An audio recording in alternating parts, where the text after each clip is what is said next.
Obrigado ao querido Rochinol pela oportunidade de estar com vocês de novo. Obrigado aos queridos amigos que estão aí conosco. Eu tinha vontade de conversar com cada um sozinho, depois de tanto tempo, vendo Constantino, outros amigos que eu não via há tanto tempo. Alegria imensa. E muito obrigado pelas gentis palavras, Marco. Todo mundo sabe que é mais fruto da tua gentileza do que o merecimento desse servo aqui. Eu sou extremamente feliz e extremamente infeliz. Esse é o mundo do caos. Porque extremamente feliz de poder estar falando sobre esse tema, porque teoria do caos é uma das minhas paixões a vida toda, desde que eu conheci ela, né? Há muitas décadas. É uma das coisas mais fascinantes das quais a gente pode se aproximar em termos de ciência e de espiritualidade também, né? Mas ela tinha ficado adormecida. Daí, algum tempo atrás, a Ginus tem um fireside regular semanal no Chile, com amigos barrais e não barrais, principalmente contatos da fé. E é mais para ensino mesmo. E havia uns contatos brasileiros, mas que tinham visitado o Chile, que ela tinha conhecido e que tinham se tornado muito amigos. São aqui de Bauru, do interior de São Paulo. E ele é professor em física, e a área dele é a teoria do caos. Ele é pós-doutorado em teoria do caos.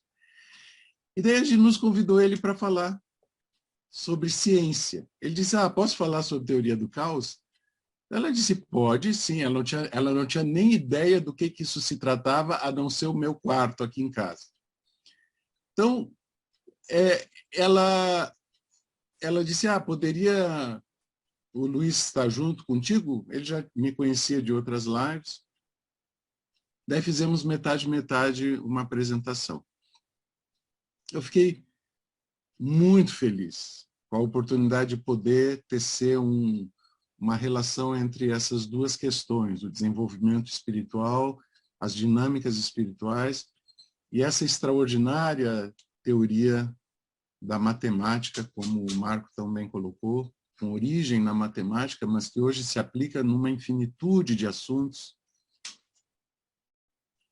Hoje se sabe que as dinâmicas do caos se aplicam ao desenvolvimento populacional, às ações na bolsa, aos efeitos climáticos, a regulação ou desregulação da atmosfera e do clima, os movimentos planetários, uma infinidade de assuntos.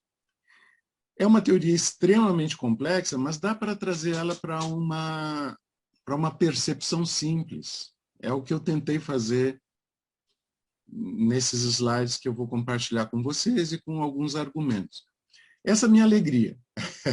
A minha tristeza é que eu só pude preparar essa apresentação das 2 horas até agora. Eu vinha contando os minutos para poder terminar. Eu dizia, graças a Deus, eles começam com um monte de bate-papo, João Davi dá saudações a todo mundo do planeta, então eu vou ter uns minutos a mais. E realmente, foi pouco antes do Marco me passar a palavra que eu botei o último slide no lugar. Agora, vamos ver o que vai sair. Então, deixa eu compartilhar com vocês algumas imagens. Eu vou saindo dos slides, voltando a conversar direto, saindo dos slides, voltando. E daí, depois, no final, a gente pode discutir bastante a respeito, como a gente sempre faz, né? Teria a maior alegria de fazer isso. Então, deixa eu compartilhar com vocês a tela aqui dos slides, que não vou colocar em tela cheia, eu vou deixar assim, com os slides pequenininhos do lado esquerdo, para eu poder ir e voltar de uns aos outros, conforme a gente vai conversando. Mas eu acho que as imagens são suficientemente grandes, as letras também, para a gente poder ver sem dificuldade aquilo que vai ser apresentado. Então, A teoria do caos é também conhecida como efeito borboleta. Tá? E esse desenho que nós vemos aqui, esse gráfico, na verdade é um gráfico, representa o movimento de 3 pontos em movimento complexo com grande diferença nas condições iniciais, que é a situação do caos. Tá? Primeiro comentar assim, que teoria em ciência não é um monte de ideias estapafúrdias, vazias, né? Teoria em ciência é algo comprovado, né? Por exemplo, a teoria da relatividade do magistral Einstein está super comprovada já por experimentos científicos os mais variados, né? Desde a década de 20 do século passado. A teoria da evolução está mais do que comprovada, tanto pela pesquisa científica como nos textos de Bahá'u'lláh de Abdu'l-Bahá e nos esclarecimentos posteriores. Né? Então, teoria em ciência não é especulação. Ela pode começar com especulação. Mas uma vez que ela se sedimenta, ela se torna uma realidade, uma descrição, uma tentativa de descrição da realidade. Então, a teoria do caos entra nisso também. As ideias da teoria do caos estão comprovadas matematicamente, cientificamente, das mais diversas formas. Né? Dinâmicas da população, um monte de coisas, e hoje nós vamos ver uma tentativa de investigação disso na relação com o mundo espiritual, com as dinâmicas espirituais. Tá? Então, primeiro ponto é esse. Bom, comecemos um pouquinho sobre ciência e religião. Algumas considerações pequenas sobre ciência e religião. Nós sabemos que Shakespeare, no Hamlet, no extraordinário Hamlet, ele diz para Horácio, né, o seu amigo dileto, há mais coisas no céu e na terra, Horácio, do que pode sonhar tua vã filosofia. E essa frase é extraordinária na sua verdade e nas suas repercussões. Né? Desde que Shakespeare escreveu isso no século XVI, a ciência só comprovou cada vez mais, de uma maneira extraordinária, que há mais coisas nos céus e na terra do que pode sonhar a tua filosofia, né? A nossa filosofia. E como Bahá'u'lláh descreve no Iqan, no Kitab Iqan, ele diz que céu se refere à revelação divina. Né? Ele define céu como a revelação divina e terra como os assuntos dos homens, a administração dos assuntos humanos, governos, etc. Né? Então, quando Shakespeare diz que há mais coisas no céu e na terra do que nós podemos sonhar, é uma verdade tanto no céu físico, como também é uma realidade no céu da revelação. Né? E é tanto uma realidade na terra sobre a qual nós caminhamos, né? Como na terra dos assuntos humanos, dos afazeres humanos, na definição de Bahá'u'lláh. O Henry Louis Mencken, um jornalista e pensador americano do século XX, disse uma vez uma coisa extraordinária, que eu adoro, é uma das minhas citações favoritas. Ele diz, para todo problema complexo, há uma resposta que é clara, simples e errada. Bravo, bravo, Mencken. Quando as coisas são complexas, as respostas são complexas. Não é possível buscar uma resposta clara, simples e certa. Não. Todo problema complexo tem sempre uma resposta que é clara, simples e errada. E as ciências da complexidade, a teoria do caos, a mecânica quântica, a teoria da relatividade, tudo entra dentro desse aspecto, né? O Jamshid Fosdar, num livro fundamental realmente no estudo do budismo, The God of Buddha, ele diz sobre o mundo contemporâneo. Ele dizia assim, em contraste com o tolo, que não acredita em nada até que seja provado, o homem moderno, ciente das possibilidades ilimitadas da existência fenomenal, totalmente fora de suas referências de prova, está sabiamente começando a aceitar a possibilidade de tudo até que seja refutada. É extraordinário, é extraordinário. Esse é um das grandes transformações do mundo contemporâneo. A ciência foi se tornando cada vez mais metafísica.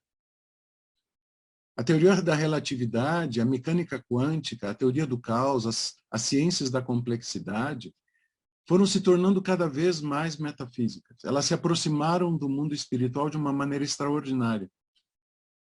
E tirando a fé Bahá'í, e eu diria ainda muito pouco na fé Bahá'í, a religião não tem feito o mesmo movimento em direção à ciência.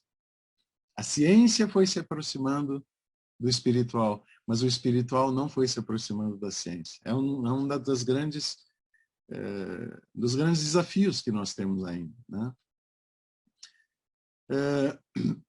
Então, com relação a isso, nós sabemos que Abdu'l-Bahá diz, já em 1911, quando estava em Paris, ele diz: já vos falei a respeito dos seguintes princípios de Bahá'u'lláh: a busca da verdade, a unidade da raça humana. Explanarei agora o quarto princípio, que é a aceitação da relação entre a religião e a ciência. Nenhuma contradição há entre a verdadeira ciência, a verdadeira religião e a ciência. Quando uma religião se opõe à ciência, torna-se mera superstição. O que é contrário ao conhecimento é ignorância. Como pode o homem acreditar em algo que a ciência provou ser impossível? Acreditar a despeito da razão é antes superstição ignorante do que fé. Os verdadeiros princípios de todas as religiões estão em conformidade com os ensinamentos da ciência. A unidade de Deus é lógica, e essa ideia não é antagônica às conclusões obtidas pelo estudo científico.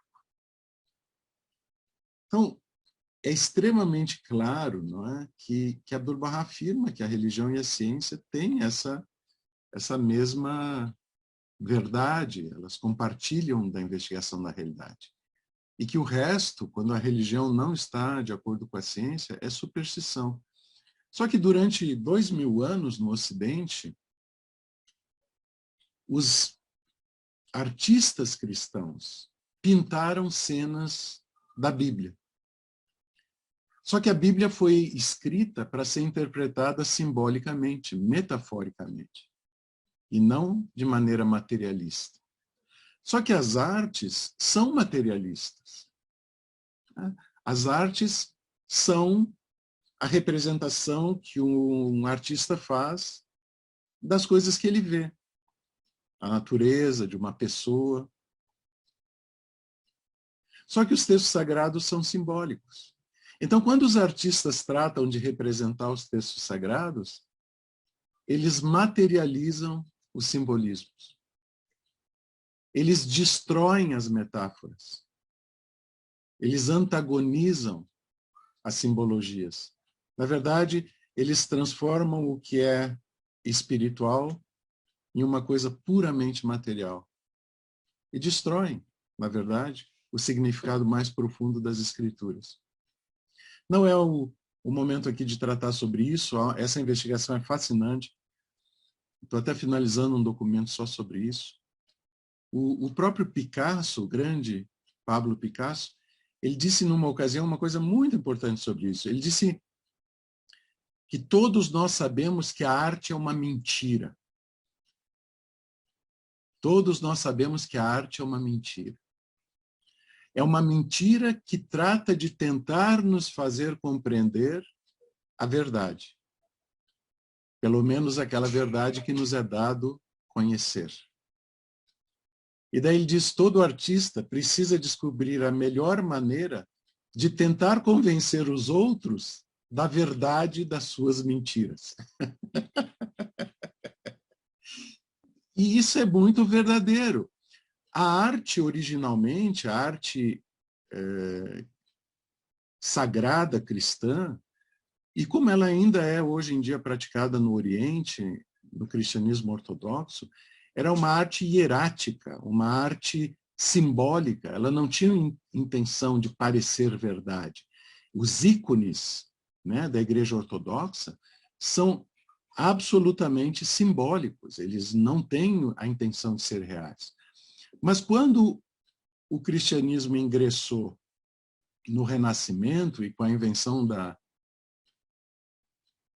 perspectiva, aquilo que os pintores pintavam passava a parecer realidade. Então, quando as pessoas viam uma imagem como essa, de Jesus sentado em cima das nuvens, cercado pelos santos, com Deus em cima dele, também nas nuvens, o povo simples passava a entender isso como uma realidade.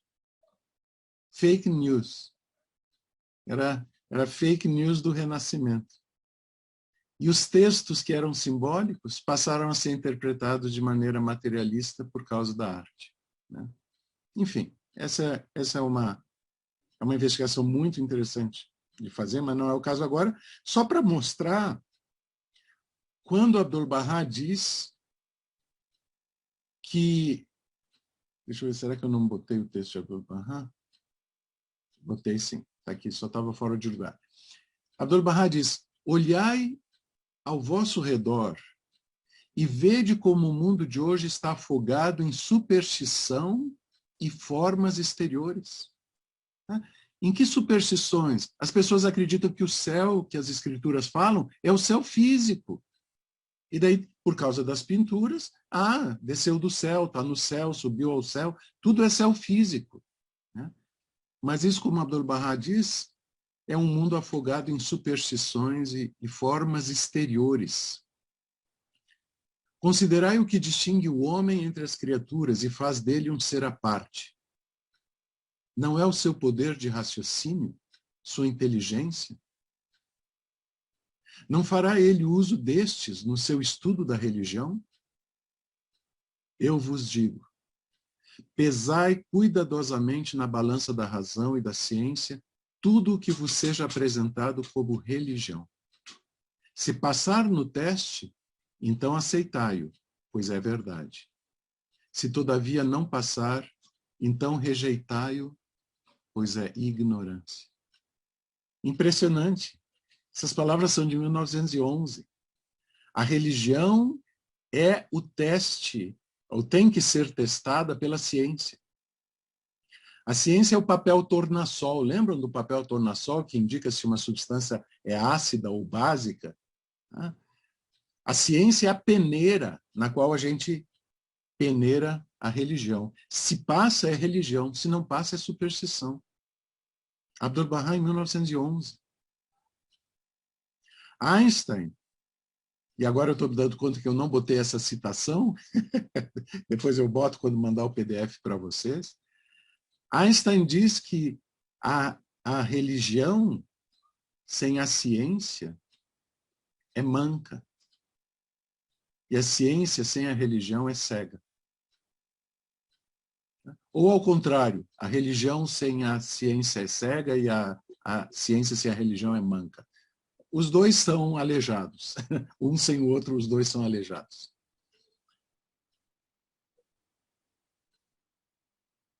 Devido à influência das artes, o Deus das religiões foi se apequenando, foi se tornando ridículo. E é por isso que muitas pessoas se tornam ateias e rejeitam a religião. Porque o Deus das religiões é ridículo. Porque é pintado no céu, é pintado sentado num trono. Então, esse Deus, o próprio Bahá'u'lláh diz que é pior do que os ícones que os politeístas faziam. Porque Bahá'u'lláh diz que os ícones, pelo menos, tinham existência física. mas que a fantasia de Deus que os homens criam não tem nem existência física, nem outra qualquer. Qualquer coisa que nós pensarmos que Deus é, ele não é, nós sabemos isso. O único caminho a Deus é pela via negativa. Tudo que nós dissermos que Deus é, ele não é, porque ele é mais. Deus é indizível, é impensável, é incompreensível, porque é infinito, que também é uma palavra que nós não entendemos. A gente não sabe o que é o infinito. A gente só sabe o que é finito. Mas, por causa dessa pequenização, esse empequenamento de Deus, muitas pessoas se afastam de Deus. Então, eu tenho dito muito para amigos que nós temos que nos aproximar mais do Deus de Einstein do que do Deus que é pregado nos púlpitos. E compartilho com vocês 3 citações que eu amo dessa grande alma que foi o Einstein. E vejam se esse Deus não é digno de amor e admiração. Ele diz: qualquer um que esteja seriamente envolvido na investigação científica há de se convencer que um espírito se manifesta nas leis do universo. Vejam, Jesus diz em João, Deus é espírito. E os cristãos estão pintando Deus há 2000 anos, né? Mas Jesus diz, Deus é espírito. Einstein usa essas palavras. Há de se convencer que um espírito se manifesta nas leis do universo. Um espírito vastamente superior ao do homem. E que diante do qual nós, com nossos modestos poderes, nos devemos sentir humildes. Vejam, que coisa extraordinária. Em outra ocasião, ele dando um conselho a um jovem cientista. Investiga. E com nossos meios limitados, penetra os segredos da natureza. E perceberás que por trás das concatenações discerníveis, resta algo sutil, inatingível e inexplicável. Minha religião é a veneração dessa força mais além de tudo que podemos compreender. Veja, que coisa maravilhosa, que Deus é espírito e que há, por trás de todas as coisas, há algo sutil, inexplicável, imponderável, misterioso. Mas, como já vimos, Einstein diz que essa coisa misteriosa por trás de todas as coisas não é apenas uma força. Nesse texto ele falou de uma força, mas ele fala de espírito. E no próximo texto, isso fica ainda mais evidente quando ele chama esse espírito de racional. Ele diz, minha religiosidade consiste numa humilde admiração ante o espírito infinitamente superior que se manifesta naquele pouco que podemos compreender do mundo que pode ser conhecido. Aquela convicção profundamente emocional da presença de um poder racional superior, o qual se revela no universo incompreensível, forma minha ideia de Deus. É emocionante ler isso, né? O espírito infinitamente superior, um poder racional superior, que se revela no universo que é incompreensível. A senhora precisa de ajuda? O universo já é incompreensível. Imaginem ainda mais Deus. Então, é desse Deus infinito, esse Deus espírito que não pode ser retratado ou pintado, desse Deus que não pode ser compreendido ou imaginado, que a teoria do caos se aproxima. E deixa eu tentar, então, apresentar para vocês uma simplória síntese inadequada, ineficaz, do que é a teoria do caos. para depois tentar outra vez também de uma maneira fraca, ineficaz e inadequada, tentar costurar isso com a questão espiritual.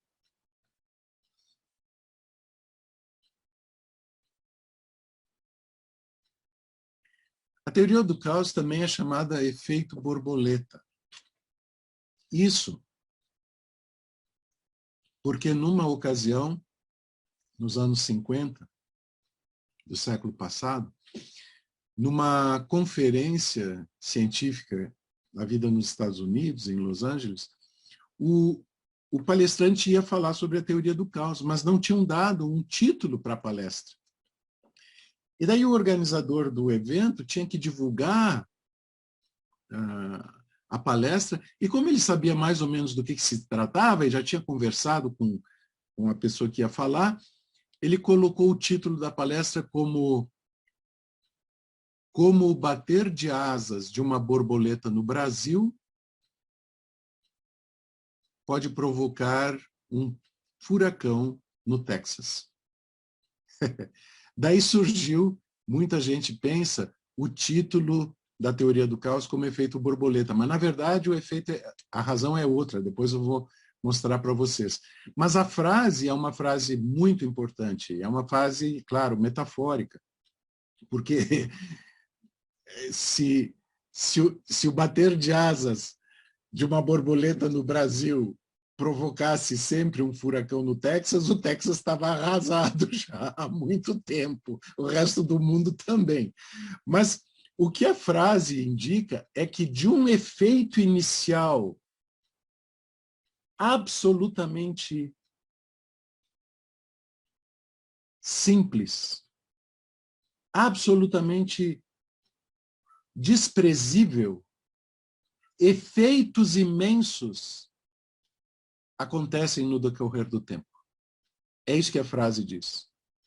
O bater de asas provoca um furacão, porque um efeito inicial minúsculo provoca transformações enormes no futuro. Basicamente, é dessa forma que trabalham os sistemas caóticos. Os sistemas caóticos são sistemas complexos, altamente sensíveis às condições iniciais. E como eu já disse para vocês, os sistemas caóticos estão em todas as partes. Em todas as partes. Não é mais apenas uma percepção matemática, é uma percepção astronômica. O universo se move de acordo com um sistema caótico. A oscilação das ações na Bolsa de Valores seguem um sistema caótico. O desenvolvimento das populações humanas seguem sistemas caóticos. E eu acho que, como nós vamos ver, e eu espero que vocês se convençam tanto quanto eu, as dinâmicas espirituais seguem sistemas caóticos. Então, primeira advertência. Caos, na teoria do caos, não tem o mesmo significado que para nós, em geral, a gente diz que tem caos. Caos não é sinônimo de bagunça. Tá? Para nós, em geral, nós usamos caos como minha casa está um caos, minha cabeça está um caos, como bagunçado, né?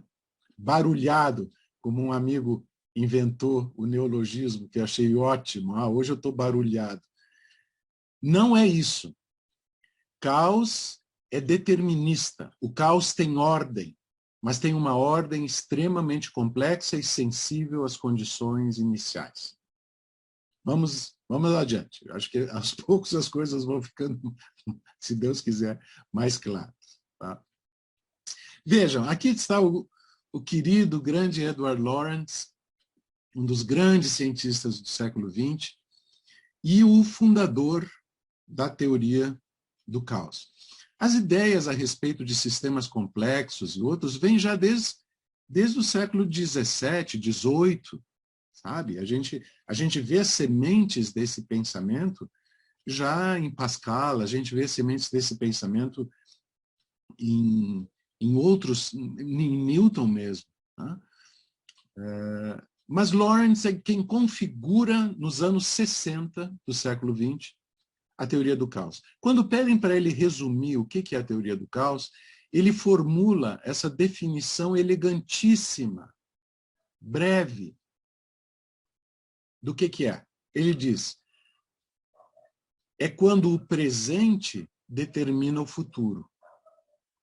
Mas o presente aproximado não determina nem aproximadamente o futuro. Vamos entender o que ele está dizendo. O presente determina o futuro. Isso nós já temos dentro de nós, né? Se eu não planto uma semente, não nasce a árvore, certo? Se não há flor na árvore, não vai vir o fruto. E assim vai, né? Nós estamos acostumados a pensar que o presente determina o futuro. Mas o que acontece com os sistemas complexos, como a teoria do caos? O presente aproximado, quer dizer, alguma coisa no presente muito próxima de outra coisa, grudadinha em outra coisa. O presente aproximado não determina nem aproximadamente o futuro. Ou seja, no decorrer do tempo, a diferença inicial, que era insignificante, se torna imensa. Imensa. Assim são os sistemas caóticos. Vejam, se a gente vai preparar um bolo, e na receita do bolo diz colocar 100 gramas de farinha, e nós colocamos 102 gramas, ou 105 gramas, ou 110 gramas, o resultado do bolo vai ser o mesmo. A gente não vai sentir diferença no gosto. Não é assim com os sistemas caóticos.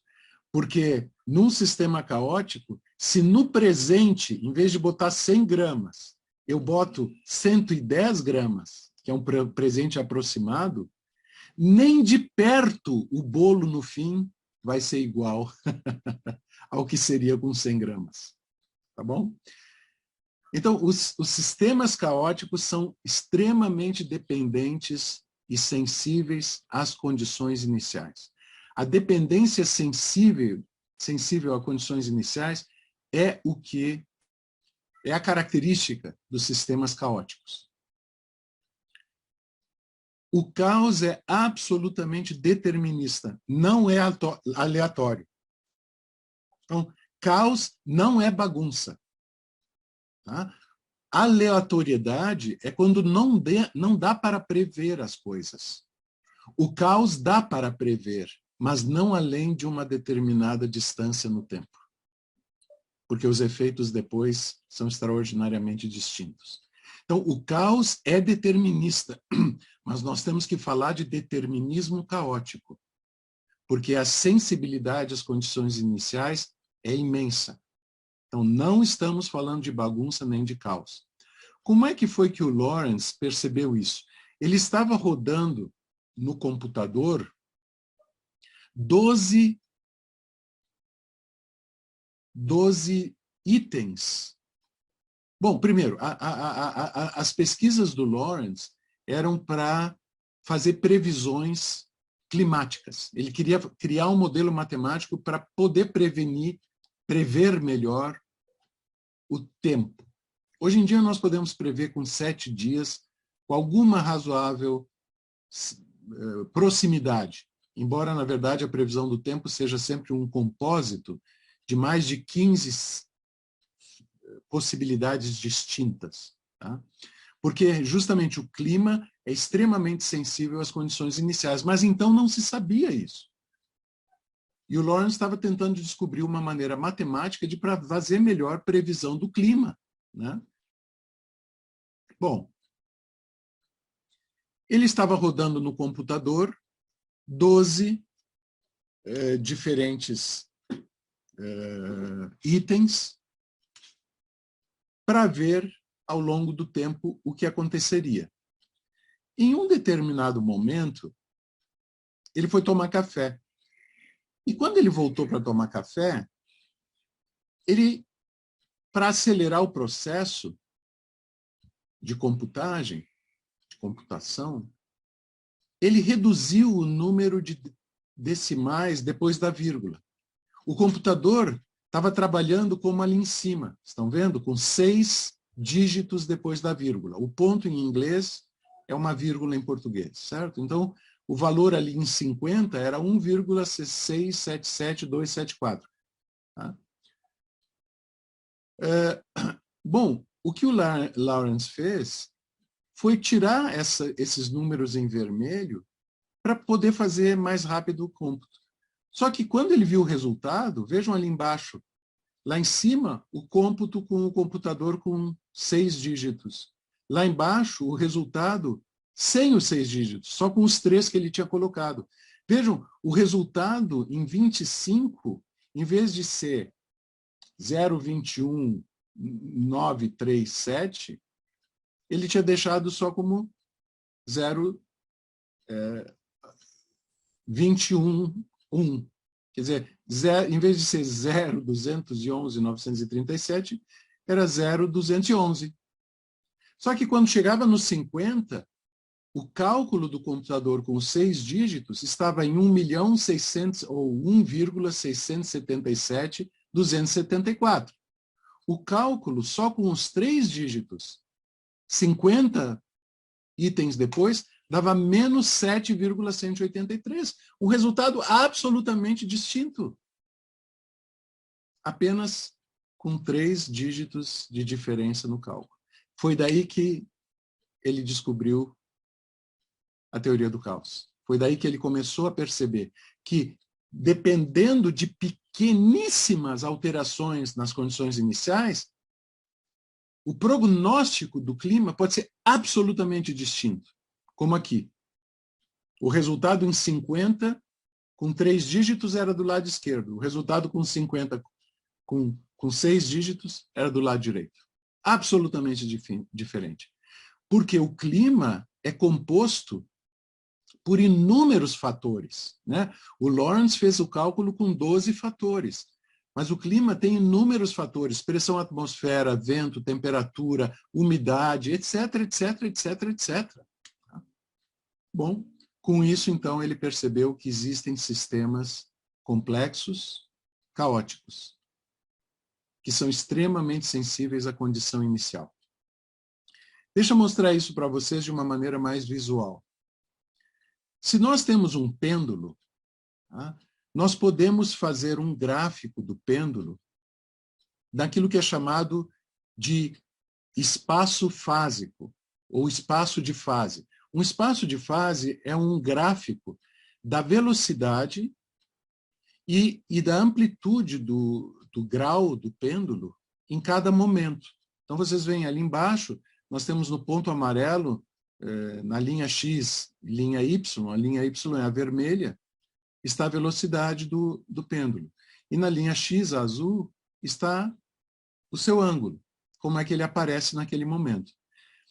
Os pêndulos normais, a gente sabe, eles são girados e eles vão todos voltar ao ponto normal, final, do pêndulo reto, parado. Aqui nós temos imagens de 3 pêndulos. Se nós botamos os 3 pêndulos em movimento, eles vão descrever um gráfico que nem nós temos aqui, de espaço fásico, eles vão descrever o gráfico conforme círculos. Tá? O espaço fásico do movimento de um pêndulo é um círculo, com o centro sendo a posição dele parado, reto, certo? Então aqui nós temos o desenho do gráfico do movimento dos pêndulos e nós podemos, com toda certeza, dizer qual vai ser o desenho do gráfico de cada pêndulo se a gente conhece a posição inicial dele. A gente conhece a posição inicial e daí, então, a gente vai conhecer o gráfico dele. E nunca um gráfico vai sobrepor o outro. Vão ser sempre círculos concêntricos, independente da posição que eles sejam lançados. Tá bom? Muito bem. Isso é um sistema simples, isso não é um sistema caótico, isso não é um sistema complexo. Agora, vejam como é que se dá o gráfico quando 3 elementos caóticos são lançados ao mesmo tempo e aparentemente do mesmo lugar. Aqui nós temos. Vejam, esse ponto preto no centro do desenho são 3 vetores caóticos, ao mesmo tempo lançados. Foram lançados ali do lado direito, dentro da orelha ali, quando começa aquela linha. Eles foram lançados, tá bem? E eles começam a se movimentar, só que eles não são pêndulos retos independentes, como aqueles lá em cima. Eles são 3 elementos intimamente vinculados a si, dentro de um sistema caótico. Mas eles são lançados juntos, do mesmo ponto. Do mesmo ponto. Então, eles aqui já percorreram a orelha esquerda toda, né, do desenho, e estão começando a fechar a orelha direita. Direita deles, né? Para nós é o contrário. Eles começaram na orelha que está à nossa direita e estão indo para a orelha que está à nossa esquerda. Ou asas de borboleta, porque esse é o desenho que um sistema caótico com 3 vetores se apresenta quando graficado. Depois de um tempo, os 3 estão ali, no pontinho preto, aparentemente juntos. Percorre um pouco mais de tempo, vejam, os 3 começam a se distanciar. Estão ali dentro da orelha esquerda. Passa um pouco mais de tempo, vejam a diferença entre eles. Já vemos agora que são 3 trajetórias distintas com cores distintas. Uma trajetória verde, uma trajetória amarela, uma trajetória azul. Mas que no início pareciam uma só, porque foram lançados juntos, no mesmo momento, do mesmo lugar. Mas depois de um tempo, já se percebem trajetórias distintas. E vai passando o tempo, as trajetórias vão se tornando cada vez mais distintas, mas elas seguem um mesmo padrão. Por isso, vejam, é determinista. Nós sabemos que há um padrão se formando. Não é caótico, mas é um determinismo caótico. Não é aleatório, não é bagunçado, tem ordem, mas é uma ordem caótica. À medida que os 3 vetores vão percorrendo o espaço no tempo, e nós vamos graficando, vocês veem, tem um agora aqui embaixo, na orelha esquerda, tem outro à direita, um pouco mais em cima, onde se cruzam as 2 linhas amarelas ali na orelha direita, e tem outro azulzinho bem lá em cima, na ponta da trajetória azul. Passa o tempo, eles novamente vão mostrando distinção aonde eles estão e a trajetória que eles vão criando. Sempre dentro de uma ordem, mas absolutamente distinta uma da outra. Vejam onde está o amarelo, a trajetória do amarelo agora lá em cima. Vejam onde está a do azul ali no meio. Vejam onde está o verde lá embaixo. E é esse gráfico de 3 vetores, apenas 3, queridos. Estamos falando de 3 vetores apenas. Sendo mapeados, esses 3 percorrendo no tempo, apesar de no início parecerem estar juntos, depois de um tempo são absolutamente distintos. E é esse gráfico que se forma de um sistema caótico, que é um sistema complexo, altamente sensível às condições iniciais. Por que é que os 3 não continuam todos fazendo uma mesma linha? Porque é impossível colocar 3 elementos no mesmo lugar, ao mesmo tempo, para as condições iniciais serem iguais. É impossível. É impossível. Então, todas as coisas sempre vão ser altamente sensíveis às condições iniciais, mesmo que não pareça. Então, a realidade do universo não é um bolo. Aqui uma outra visualização que pode nos ajudar a perceber, isso aqui é um pêndulo duplo. Tá? Um pêndulo simples, como a gente viu lá em cima, um pêndulo simples não é um sistema caótico e a representação gráfica do movimento de um pêndulo simples vai sempre dar um círculo, tá bem? uma representação gráfica que seja do espaço fásico, certo? Sempre vai dar um círculo, mas um pêndulo duplo não é um sistema simples, é um sistema caótico. Aqui em cima, bem à esquerda, nós temos dois pêndulos duplos que estão colocados na mesma posição inicial. Tá?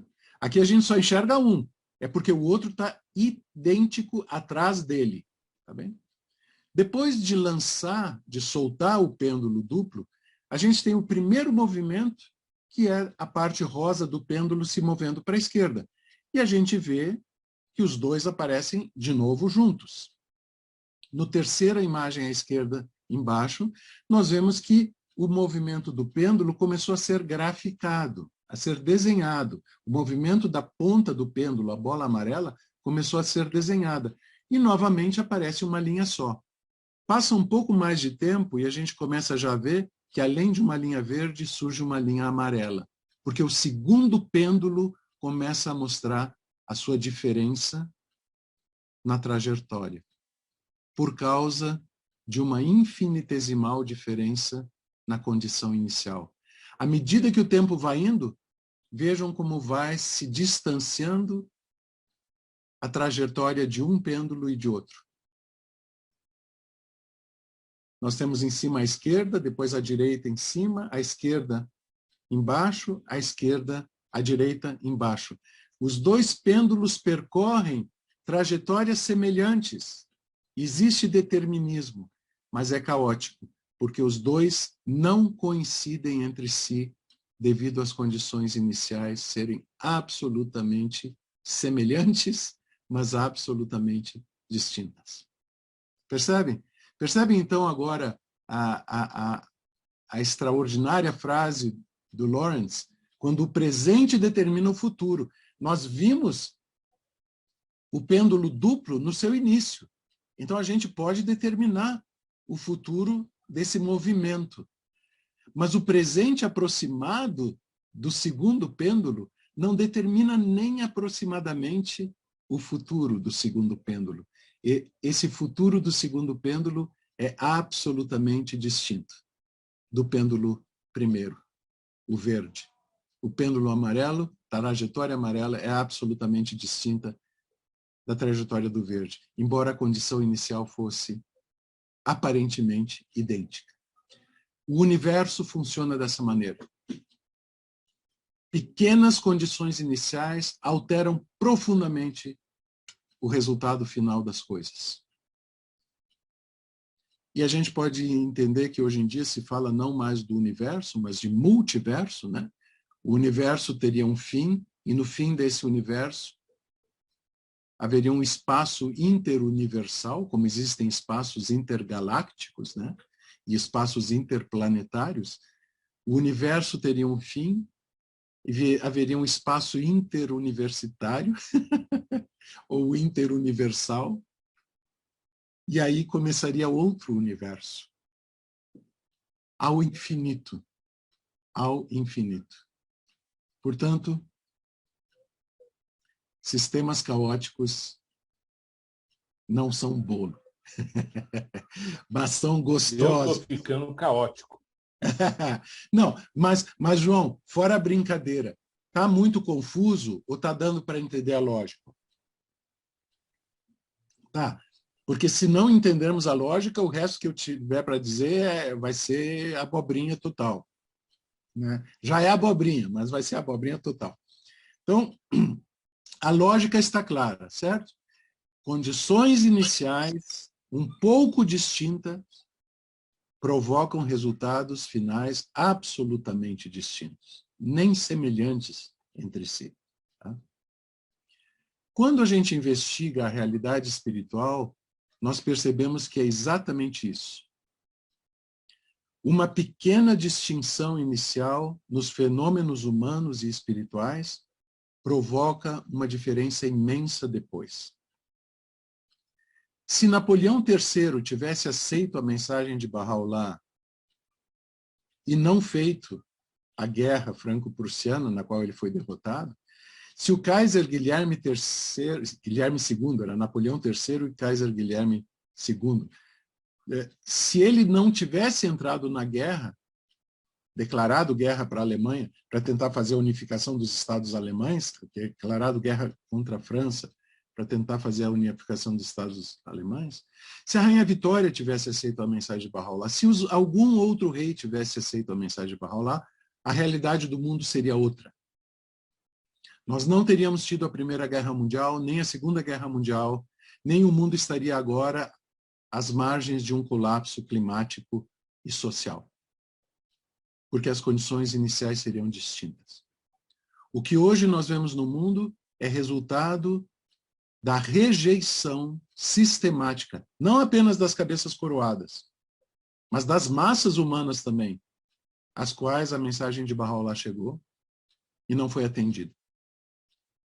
E cada pessoa que aceitou a mensagem de Bahá'u'lláh e colocou em prática na sua vida os ensinamentos, na medida que foi possível fazer isso, provocou uma mudança no mundo que nós vamos ver daqui a 1.000, 2.000, 500.000 anos. Cada pequeno ato nosso provoca transformações imensas no futuro. Por isso o Guardião diz que uma alma iluminou um continente. Ora, quando Dona Leonor Armstrong veio para o Brasil continuou escuro. A América Latina continuou escura. Por que ela iluminou? Por que ela é a mãe espiritual da América Latina? Porque a vinda dela desencadeou processos de uma magnitude que o tempo vai amplificando. Se ela não tivesse vindo, não haveríamos nós. Nós não estaríamos aqui reunidos. Nós não estaríamos falando da teoria do caos. Nós não seríamos Baha'is. Condições iniciais transformam o futuro. Cada pequena coisa que nós fazemos pela fé ou deixamos de fazer tem repercussões imensas no futuro.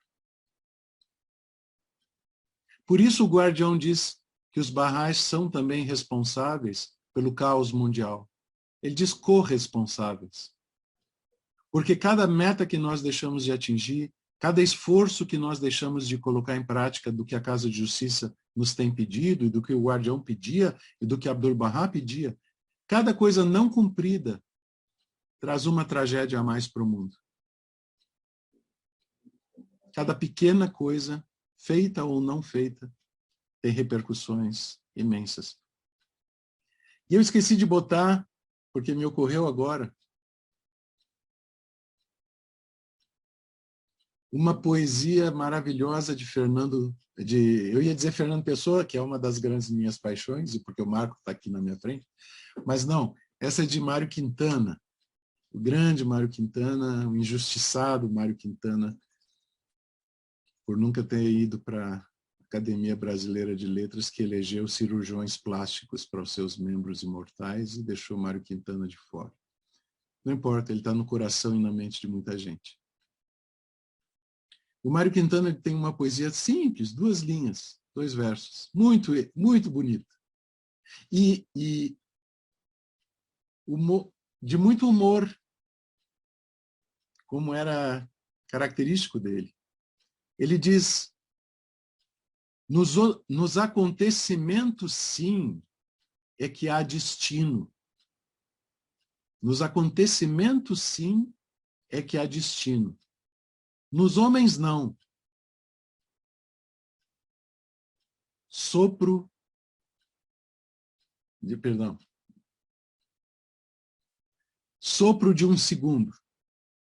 Nos acontecimentos, sim, é que há destino. Nos homens, não. Sopro de um segundo. Os homens são um sopro de um segundo. Se Colombo morresse pequenino, o Neves descobria o novo mundo. Dos acontecimentos, sim, é que há destino. Nos homens, não. Sopro de um segundo. Se Colombo morresse pequenino, o Neves descobriu o novo mundo. Essa poesia é maravilhosa. Ela reflete aquilo que Jesus dizia de que é necessário que haja pedras de tropeço mas ai daqueles por quem vêm essas pedras de tropeço.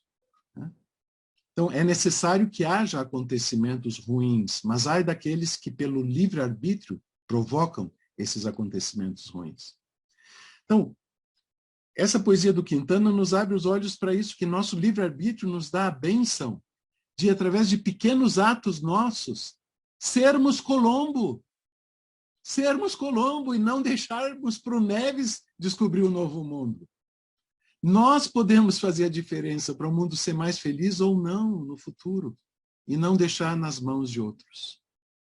Porque o mundo e a espiritualidade e a revelação divina e a intervenção divina se manifesta por sistemas caóticos. Que agora nós já sabemos que não são bagunçados, são extremamente ordenados, mas com um determinismo caótico. Então vamos ver alguns textos, e aqui eu não botei imagens, alguns textos que nos ajudam a nos aproximar dessa questão da intervenção divina e da teoria do caos. Eu tenho textos aqui de Abdu'l-Bahá, de Buda, de Zoroastro, de Jesus, de Bahá'u'lláh e da Casa de Justiça, do Guardião. Queria começar com um texto de Abdu'l-Bahá. Vejam isso. O poder da fé do primeiro guia será transmitido. Quem é o primeiro guia? O primeiro professor da fé, o instrutor da fé, aquele que transmite o conhecimento da fé e converte uma outra alma à fé. Certo? O poder da fé do primeiro guia será transmitido. Encontrará continuação e se tornará manifesto na vida de outros crentes, até que uma alma santificada se torne a causa de vivificar 100.000 almas. Considere como isso é importante, pois a orientação de uma alma é maior do que a soberania de um reino. Vejam Abdu'l-Bahá descrevendo o efeito do determinismo caótico. Um guia, um professor, um instrutor ensina uma outra alma. Essa alma ensina outras almas. Até que uma se converte e que vai ser causa da conversão de 100.000 almas. Nós provavelmente na história da religião vamos lembrar daquele que converteu 100.000 almas. Olha, aquela pessoa converteu 100.000 almas. Mas vamos esquecer o nome daquele primeiro que provocou o efeito de determinismo caótico até chegar esse de 100.000 almas. Se aquele primeiro não tivesse ensinado o segundo, não teria chegado esse das 100.000 almas. Esse é o efeito do determinismo caótico sensível às condições iniciais no mundo espiritual. É absolutamente impressionante. Quanto mais a gente vai olhando os textos, mais admirado vai ficando. E mais aumenta a nossa responsabilidade de cada coisa que a gente faz ou deixa de fazer. Por que o guardião não arrumava a cama dele de manhã? Porque dizia que não tinha tempo.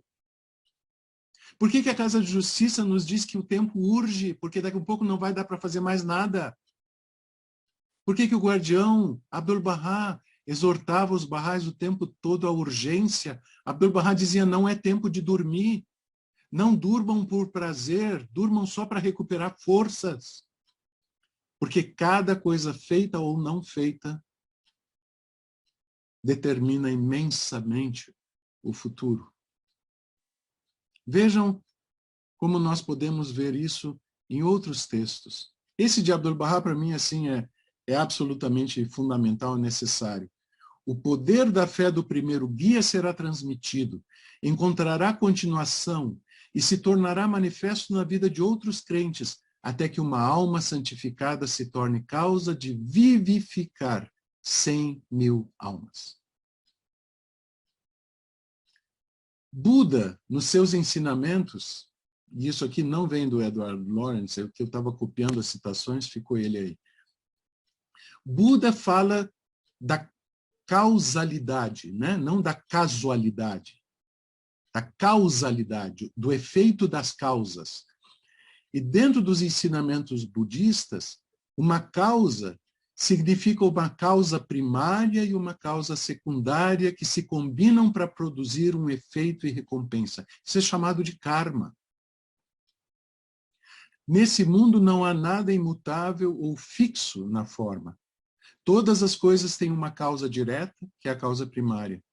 Quando isso entra em contato com uma oportunidade ou condição, que é a causa secundária, o resultado dessa conjunção aparece num fenômeno, que é o karma, o efeito. Este efeito deixa vestígios, recompensa. Assim, o Buda Shakyamuni interpretou todas as coisas deste mundo. Esse é o texto de teologia budista. Então, quando a causa inicial, que é o ser humano, digamos, se junta com a causa secundária, que são as condições, digamos, a alma que escuta o professor que está ensinando a fé, ou o artigo no jornal que foi publicado, ou o programa na rádio que foi feito, ou o círculo de estudo que foi formado, ou a reunião devocional que foi iniciada, ou o grupo de pré-jovens que foi instituído, ou a aula de crianças que passou a exercer, ou as atividades na vizinhança. Quando o agente inicial, o ser humano, guiado por Baha'u'lláh, se junta com as condições, há um efeito. Esse efeito é kármico. E ele produz transformações e diferenças no mundo. Vejam o que nos diz Jesus na parábola do semeador. A parábola do semeador aparece em todos os evangelhos. Aqui eu estou citando de Marcos. Ouvi. Eis que saiu o semeador a semear. E aconteceu que, semeando ele, uma parte da semente caiu junto ao caminho, e vieram as aves do céu e a comeram.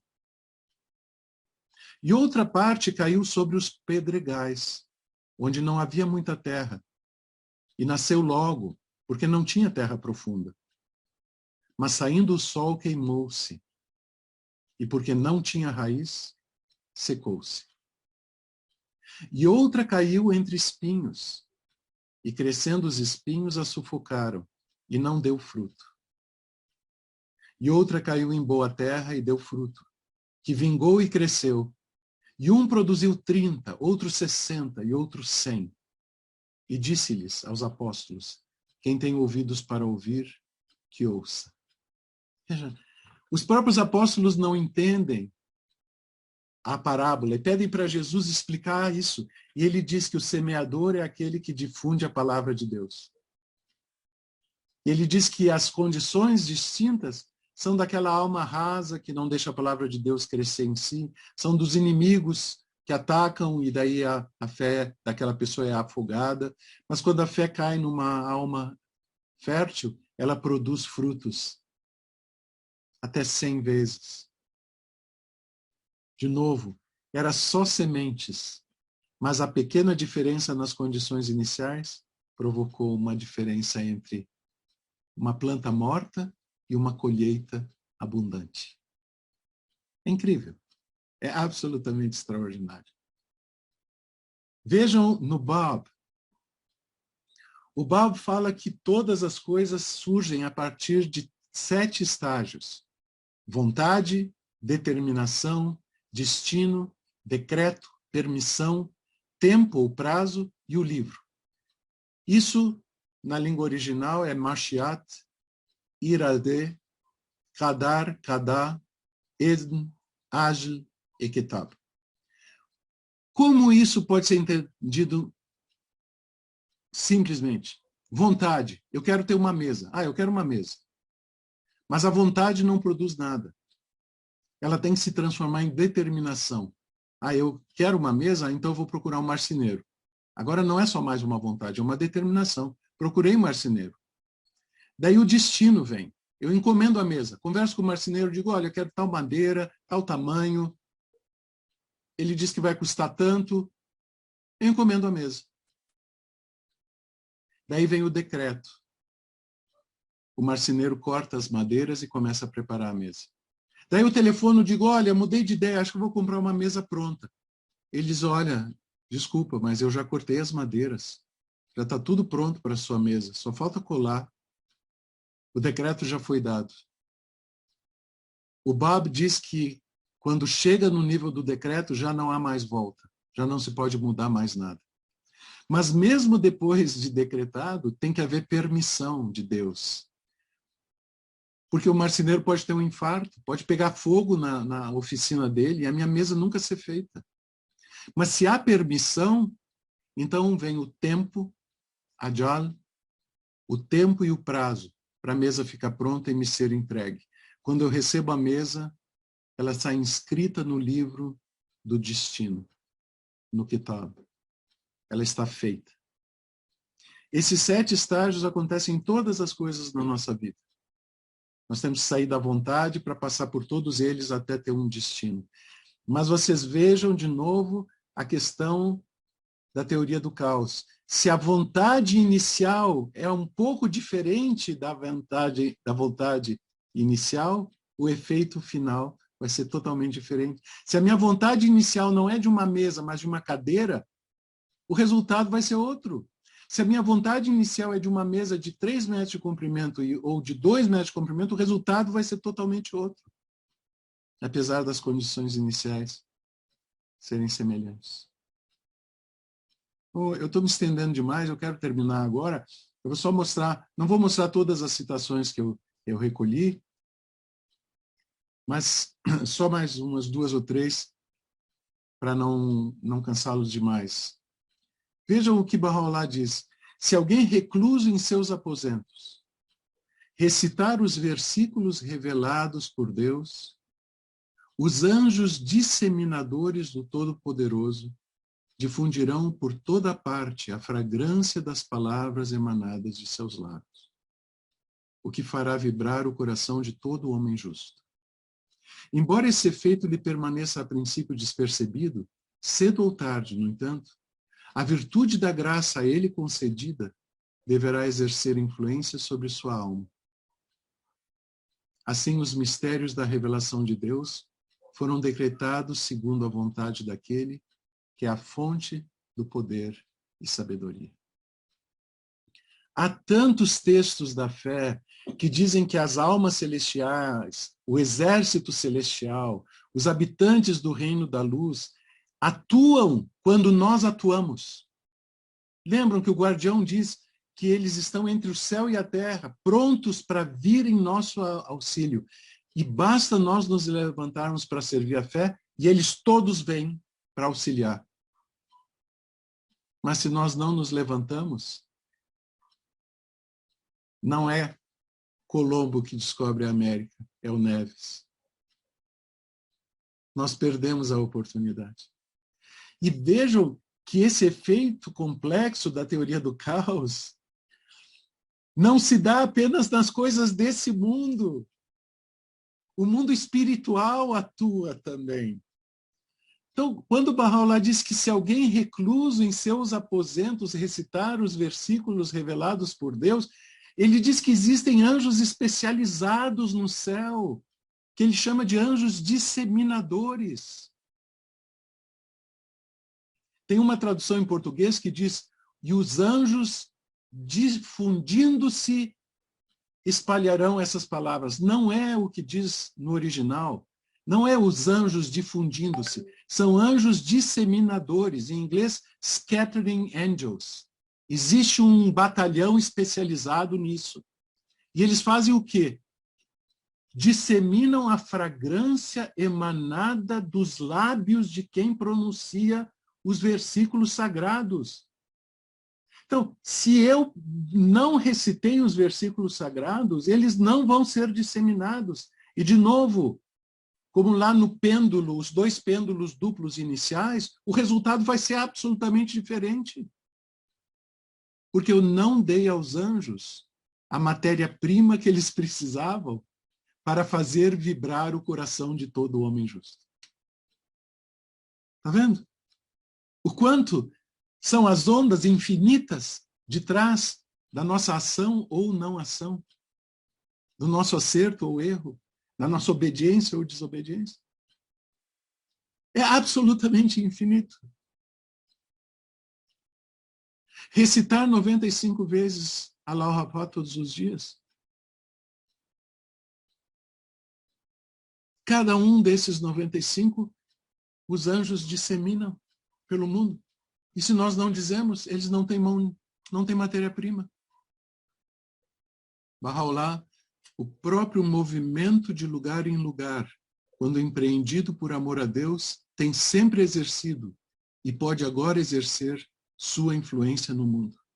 Se a gente vai ou não vai para o ensino, se a gente vai ou não vai para o Fireside, se a gente vai ou não vai para a live, se a gente faz ou não faz oração, se a gente vai até a casa de alguém para visitar e compartilhar os textos sagrados, a visita aos lares, o próprio movimento sempre tem exercido e exerce agora influência no mundo.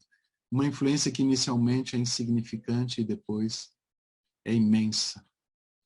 Bahá'u'lláh, um só ato reto é dotado de uma potência suficiente para elevar o pó e fazê-lo passar além do céu dos céus, para romper todo o vínculo e restaurar a força que se gastou e se desvaneceu. Um só ato reto, um ato de bondade, tem um efeito no mundo suficiente para elevar o pó e fazê-lo passar além do céu dos céus. Efeito borboleta. Abdu'l-Bahá, Deus é minha testemunha. Se uma pessoa respira apenas uma vez em um estado de abnegação completa, isso dará frutos, mesmo que seja depois de 1000 anos. Veja, Abdu'l-Bahá não diz nenhum ato, ele diz um respiro. Um respiro em estado de abnegação para provocar efeitos infinitos. Por isso, quando Bahá'u'lláh diz, ó povo de Deus, ser puro, ser reto, ser reto.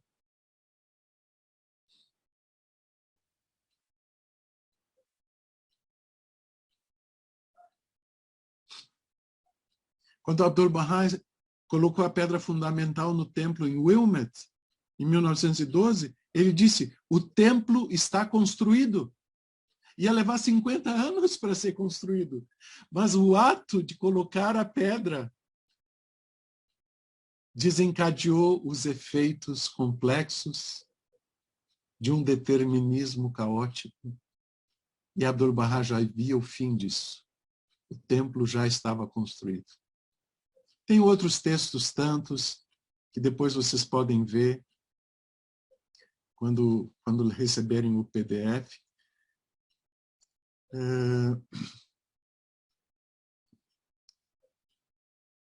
Aqui, quando o Guardião diz, certamente não devemos procrastinar por um momento. Não devemos procrastinar por um momento, porque um pequeno ato agora faz uma diferença imensa no futuro, pode preservar milhões de vidas depois da maior calamidade, da calamidade suprema. Um ato, um círculo de estudo, uma reunião de oração pode fazer, não só pode fazer, vai fazer, a certeza é absoluta, vai fazer absoluta diferença nas condições humanas no futuro. Pode representar a redenção de uma região inteira ou sua condenação no afastamento e na incúria.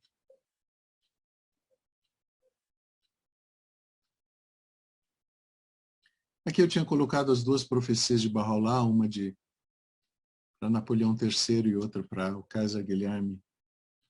Mas não vem o caso agora. Tem tudo a ver, claro, com a teoria do caos, se tivessem obedecido, se não tivessem obedecido, mas não é esse agora o objetivo. Fico por aqui, queridos. Eu acho que já foi o suficiente. Só isso?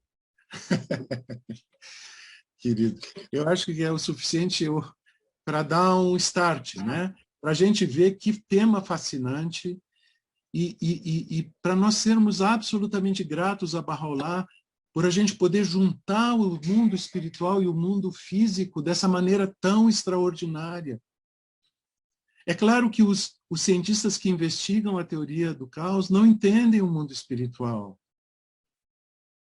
E nós, que queremos estar imersos no mundo espiritual, não entendemos como é que ele funciona. Mas a teoria do caos nos pode aproximar um pouquinho dessa compreensão. É uma maravilha, eu acho. Tomara que seja para vocês. Fico por aqui, Marco, querido.